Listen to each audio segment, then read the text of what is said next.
Dementia residents can learn, but in a very specific way.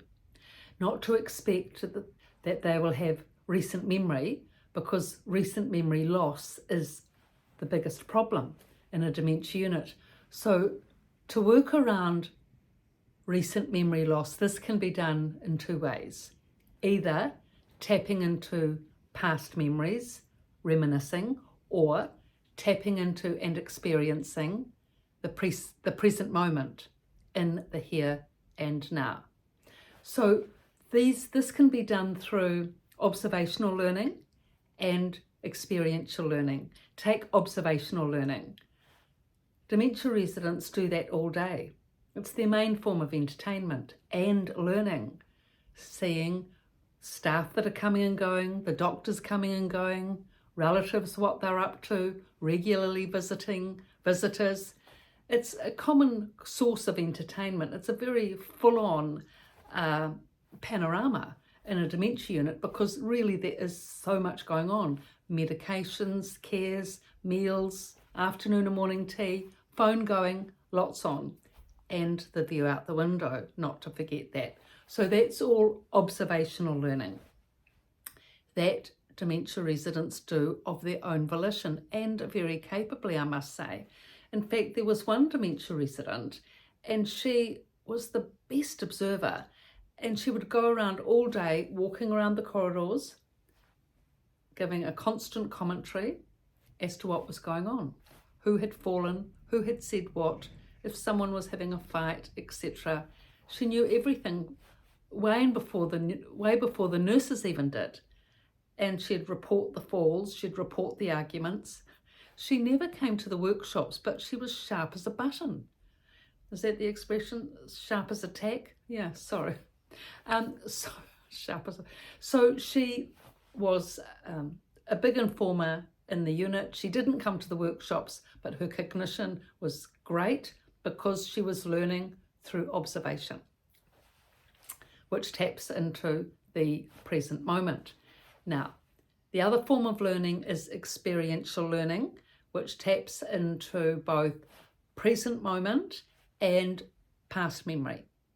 Now, to give you an example of this, The Crown, the Netflix Crown and the royal family, magazine articles, Netflix series, etc.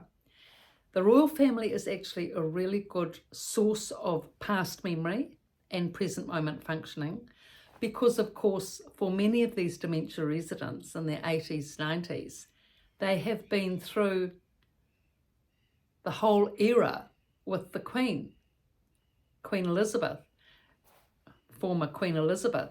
Her life mirrors their life and all the political happenings and goings on and world affairs at that time. So when they look at The Crown, they're in the present moment, looking at the screen, reading the subtitles, good for cognition, at the same time tapping into past memory events with Queen Elizabeth, their beloved Queen, and the war and Winston Churchill, etc. So there's a lot of multifaceted learning going on at the same time. And the wonderful thing is it's entertaining and it's good quality entertainment. So The Crown, they never get sick of. Royal Family magazines, they love it. Every week, Women's Weekly, Royal Family, can't get enough of it. So that's one way of experiential learning. Another way, and the programs that they liked, and I really went to some effort to do a broad range of programs with the residents, so they had a big choice, and went through it all with them. You know, you have to facilitate. You can't just put the people in front of the screen and expect them to pick up on it. You need to do a workshop before it. Say if it's the royal family, you do a workshop on the royal family, the key people, do they recall, and the program that's coming up, if it's about Winston Churchill with The Crown, going through the war, World War II, Winston Churchill and the events of the time, so that before the program comes on, they've got that cognition and that clarity on the topic to then be able to tap in to the Netflix series. And of course, emceeing all the way, making sure that people can see that they've got their hearing aids, their glasses, the light is right, that nobody's interfering or fighting or whatever, making it a nice movie experience. Okay, now the other aspect that dementia residents really enjoyed, and I've mentioned before, is David Attenborough. Now, quite specifically, of course, it taps into the present moment very much, because looking at that gorgeous screen with all the colour, you know, and the vibrancy of the ocean and the Amazon and the wonderful animals and Africa and the deserts, and I mean, it's just such beautiful, picturesque scenes outside in effect, which they always appreciate.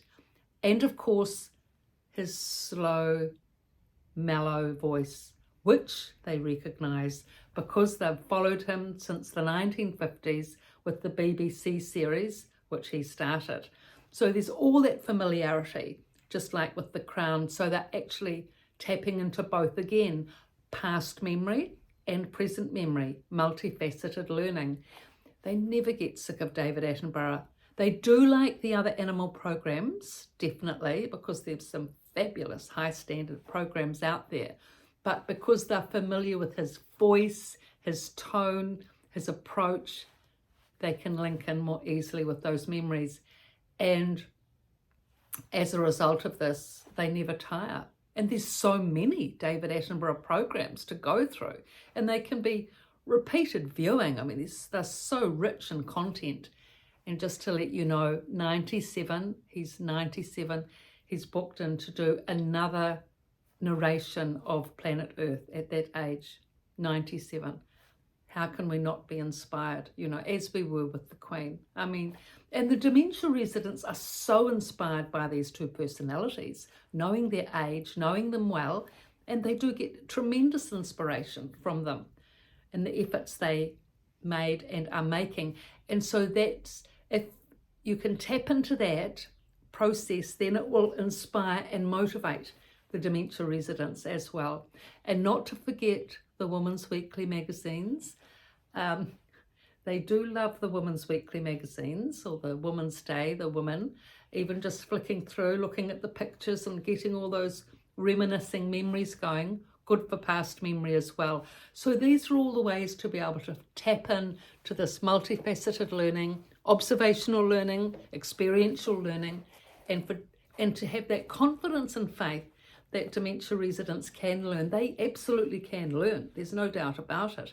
But they do have to have the wish and the will to want to learn, that's for sure. But if they have that, they can really do very well. So I've written about the theory of this work is in both the resident's voice and the resident's rise in the report, and the practical application is in the first half of both books, which I've written in the form of a novel based on fact of the dementia residents. So thank you very much for your viewing and your likes. Please subscribe, and thank you for supporting both channels, YouTube and TikTok. Thank you.